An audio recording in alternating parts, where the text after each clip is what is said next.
Hi, this is Matt Hugg with ThinkNP, and I have with me today Joe Tumolo of JoeTumolo.com. And Joe is an author, a speaker, a consultant. What else don't you do, Joe? But he does so many good things for nonprofits, and I think he's an important voice to have as we're talking about how to work with nonprofits.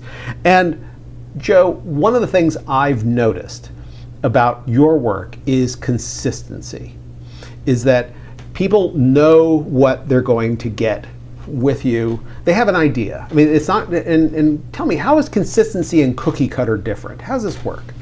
Well, if I may go back a little bit. Yeah, sure. There's a book that I read back in the 80s that stays with me today. It's by a gentleman named Michael Gerber, Gerber. Right. Still has great books, still pushing out great content.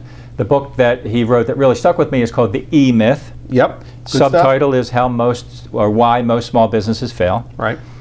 And the big point, one of the big points I got out of it is that you need to, he used McDonald's example. Right. So if you go to McDonald's here in Philadelphia, or you go to one in Arkansas, you're going to get the same consistent experience. Yep. Now I'm not, to your point, we don't want to be cookie cutter. Right. Unless we want to do an online business, right? Well, online training, online fundraising business, which is a separate conversation. But there's other cookie cutter products, but you're not doing that, right? Not everybody's getting the same case statement. Not everybody's getting the boilerplate That's kind of correct. approach, right? But to think of it, the mindset is, how do I deliver that consistent experience? Just like McDonald's, you get a quarter pounder here, a quarter pounder in Arkansas, it's the same experience. So how do I do that with clients? What does that do? It enables me to be more efficient. We need to be fiscally responsible business people. Right. It's all about taking care of the client. At the same time, we're running a business. We need to be profitable. You need to take care of yourself, right? Yeah, so when we're not consistent, and when I started early, a simple example is doing proposals. Would spend hours and hours customizing every proposal for each client. Yeah.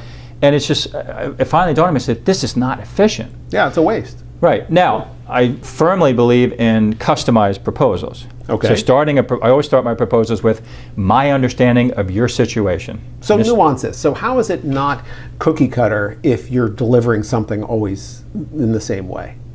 Well, it's having a template, right? Having a manual, if you will, a la McDonald's, right? Okay.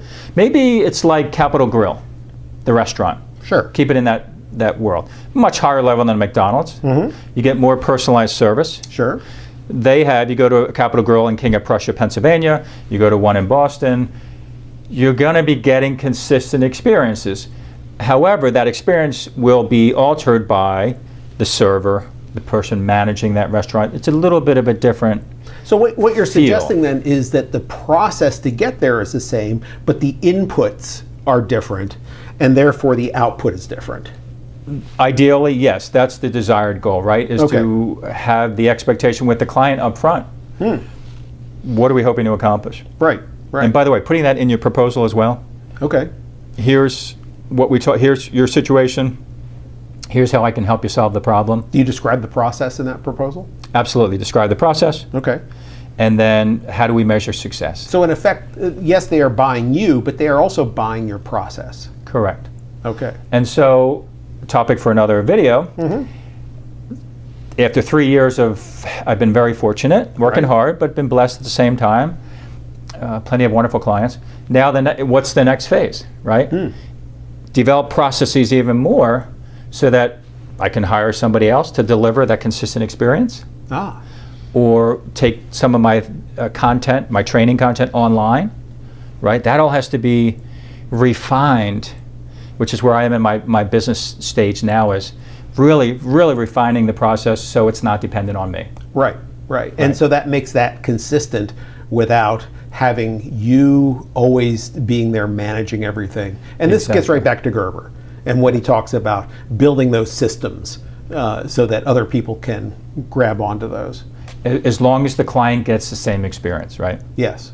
Right. So we could be on site at a client a certain amount of time, and then having someone else. The big national consultants do that, right? Yep. The only thing careful with that is I hear a lot, and I kind of sell against that, so to speak, is, well, we really like the consultant that came out to sell us the project, and then we never saw them again because they sent their entry-level people. Yes, There's a big stigma out there, and I think for your smaller consultant viewers, listeners, that's a great little way to build a competitive advantage, is to say, I'm here, I'm on the ground, feet on the ground. If you like me, if you like my style, my approach, then you're going to get me.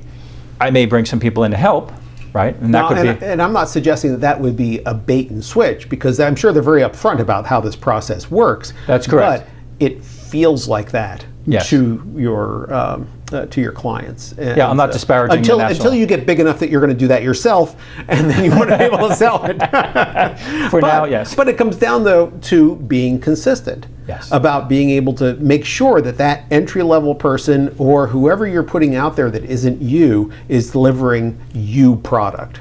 Absolutely. Right. And that all, like so many things in life, comes down to clarity and communication. Right. Being really clear on what we, the consultants, the service provider, and the client are expecting, what they're looking for, right? What they want, what they need, how we can deliver it, how we measure success, right? Right. And then communicating, constantly communicating. Is this working? Am I delivering what you're expecting? Well, but the other part too, and vice though, versa. I mean, consistent communication with your client, for sure. Yes. But also, if you have other people involved, like if you have somebody, a sub who's doing this work or whatever, consistent communication with them. Absolutely. So that you are sure that they are always doing it your way, however you brand that way, because that's part of your brand too, isn't it? Is that level of service, the methodology they use. Yeah, and a key point for anybody that maybe is getting dipping their toe in the water for being a consultant. Mm-hmm. I had the fortune of having great relationships, so I hitched my trailer to a couple of successful consultants who needed help. Yep. But I knew early on, and they instilled in me, that I needed to do it their way. Right. And they would tell me stories about other consultants that came in, wanted to do it their way with their clients, and like, no, if you want to do it your way, do your own business. Right. If you want to work with me, and I'll help you kickstart your business, then do it my way. Yep.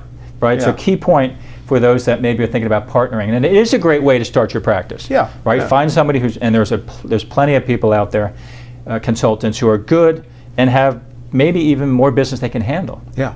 Right. And can kind of bring you in as an apprentice to help them. You got to do it the way, again, it's a matter of being a brand, right? This is your way of doing it, and that's what your clients expect. And being able to communicate inside and outside is good on that. Absolutely. Great.